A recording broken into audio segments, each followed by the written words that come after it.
Hawley. He's returned, and if no other additional senators join us, it'll be Senator Blackburn after him.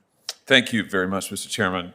Judge, congratulations on your nomination. Thanks for being here. I want to come back to an issue that Senator Grassley raised, and I just want to be sure I understand your position. I'm thinking about these briefs that you signed in two different cases, one in North Carolina, one in Texas.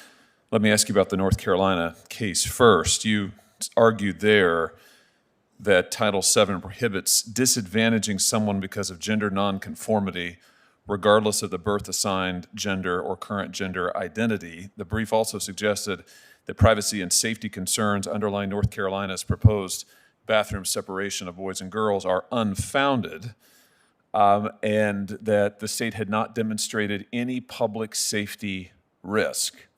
In the Texas litigation, you said there was no data or tangible evidence in support of the claim that allowing people to use bathrooms corresponding with their gender identity will lead to crime in restrooms. Now, I have to ask you, in light of what we are seeing in Loudoun County, there are reports about this in other places, but it's particularly troubling in light of the recent events in Loudoun County, where a boy in late May was sexually assaulted a 9th grade girl in her school's restroom after he identified as being gender fluid. He was transferred to another school where a second assault occurred just earlier this year.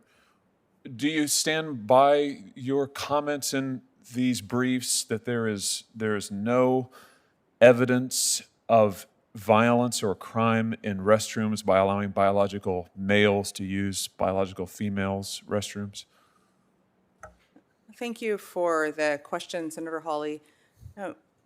As I explained to Senator Grassley, in every case that I had as an advocate, it was my duty to represent the views of my clients. And that's what I did in those briefs, which were filed when I worked for the New York State Solicitor General's office.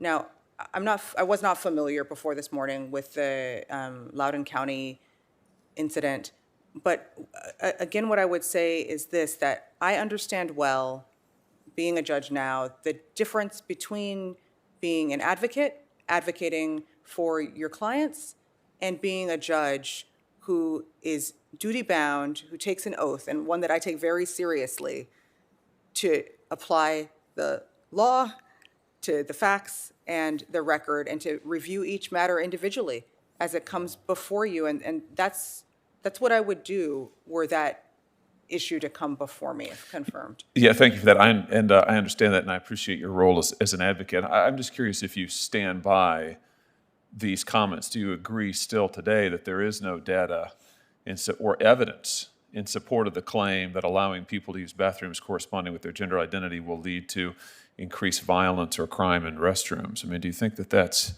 accurate? You signed those statements. You filed that brief. Do you think that that's right? Thank you for that question, Senator Hawley. Again, at the time that I filed the briefs, I was representing clients zealously, as I was ethically bound to do. In a new case on new facts, I would have to analyze it based upon what was presented to me, or if sitting on appeal based on the record. Well, and I'm asking you to do that now. I mean, I think this is important. You were actually counsel of record in the North Carolina case.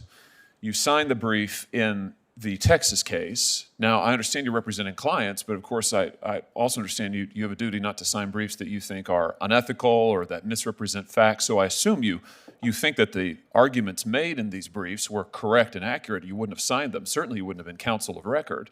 These are quite dramatic claims that you made in both of these cases. And now we have reports in various parts of the country, but Loudoun County most immediately and most publicly, about assault by a biological male of a 9th grade girl, and then a second assault happening. It's exactly what you said in these briefs wouldn't happen. I just wonder, what would you say to the parents of this girl who was assaulted in a restroom at school? She's in 9th grade. I mean, would you maintain to them that their concerns are unfounded, and that they shouldn't be concerned about what happened? I mean, is that the message? Thank you, Senator Hawley. Sitting here as a judge, my duty is to review the cases that come before me on the evidence that comes before me. I can't comment on a case that's pending, on a case that might come into my Well, this case courtroom. isn't pending before you. Well, I can't comment on a case that's pending anywhere per the California Code of Judicial Ethics. So the only thing that I can tell you is, again, that I understand that. So you know, my time's expired. I don't mean to interrupt you, Judge. I've got to let somebody else ask questions. I just want to be clear. So you stand by these comments. You don't think that you stand by what you filed in these multiple different cases. You don't think you were wrong about that. You haven't changed your view. You wouldn't change anything that you said and that you filed. You put your name to. So again, I, as an advocate, represented my clients. I didn't represent my personal views about issues in the same way that my personal views don't come into what I do as a judge. And I understand the difference between that advocacy role that I had then and the judicial role that I hold now. Thank you. Senator Ossoff.